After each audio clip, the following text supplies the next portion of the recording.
आज के महत्वपूर्ण तथ्य: विरासत की रक्षा, 83 वर्षीय वकील की अद्भुत न्याय युद्ध। एक समय इन्होंने राम जन्मभूमि मामले में 4.5 घंटे तक नंगे पैर खड़े होकर बहस की थी, वो भी 83 साल की उम्र में। जब जज ने उनसे सीट पर बैठने का अनुरोध किया तो उन्होंने कहा कि मैंने आज तक अपने सभी मुवक्किलों के लिए खड़े होकर बहस की है।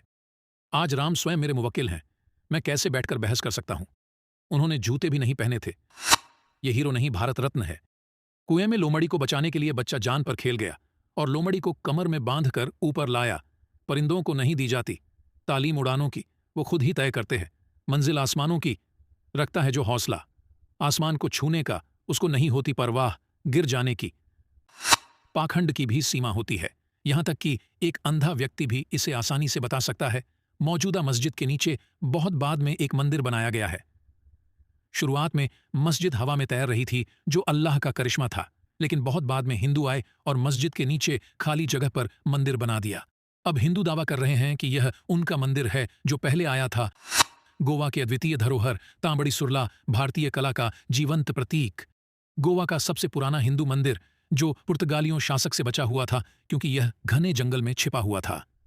12वीं शताब्दी में निर्मित तांबड़ी सुरला में खूबसूरती से नक्काशीदार और पूरी तरह से आनुपातिक काले बेसाल्ट महादेव मंदिर को गोवा में संरक्षित और उपलब्ध बेसाल्ट चट्टान में कदम्ब यादव वास्तुकला का एकमात्र नमूना माना जाता है। ऐसी घटनाएं देखना बेहद शर्म की बात है। हम सभी ईस्टर्न पेरिफेरल एक्सप्रेसवे के बारे में जानते हैं।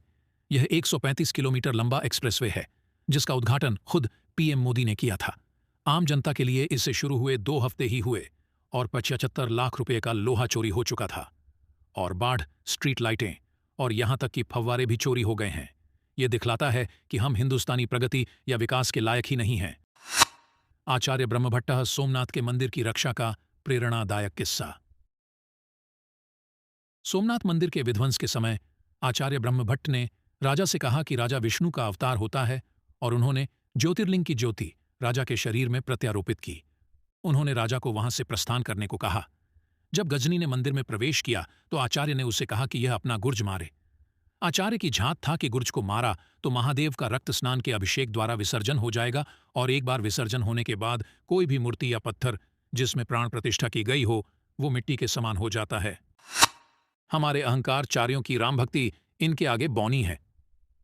नेशनल टीवी न्यूज एंकर अमन चोपड़ा के साथ दिख रहा मोतीराम नामक यह आदमी श्री राम मंदिर में काम कर रहे थे। एक मजदूर से मजदूरी के लिए आवेदन करता है। यो मजदूर उसे काम में लगवा देता है। कुछ दिन बाद पता चलता है मोतीराम गुजरात का एक बड़ा कॉन्ट्रैक्टर है और खुद BMW कार में घूमता है।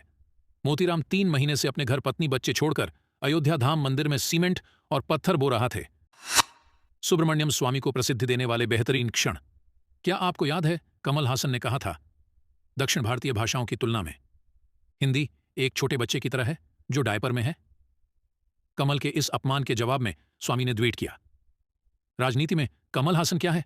वह एक बिना डायपर के छोटा बच्चा है जो पूरे राज्य में बदबू फैला रहा है। बॉलीवुड का सबसे ठरकी और गंदा आदमी महेश भट्ट अपने से 30-40 साल कम उम्र की लड़कियों के पीछे पड़े रहते हैं और इनकी जवानी अभी तक खत्म नहीं उनको इस लगता। यहां तक कि उन्होंने अपनी दोनों बेटियों आलिया भट्ट और पूजा भट्ट को भी नहीं छोड़ा, और वो नेपोटिज्म को भी बढ़ावा देते हैं और लड़कियों को भी फंसाते हैं, और शायद लड़कियां इन्हें फंसाती है और फिर बॉलीवुड में काम पाती है। लेफ्ट लिबरल और भारत विरोधी ताकतों के इकोसिस्टम। अगर आप लेफ्ट लिबरल और भारत विरोधी ताकतों के इकोसिस्टम को समझेंगे नहीं तो सरकार आपकी होगी, पर सिस्टम उन्हीं का रहेगा। मुन्नवर फारूकी ने हिंदू देवी देवताओं पर टिप्पणियों के बावजूद बिग बॉस में जीत हासिल की, जिससे उनका स्थान स्थापित हुआ। हिंदू समाज को एंटरटेनमेंट के नाम पर हिंदू विरोधी कॉमेडियंस को सहना पड़ रहा है।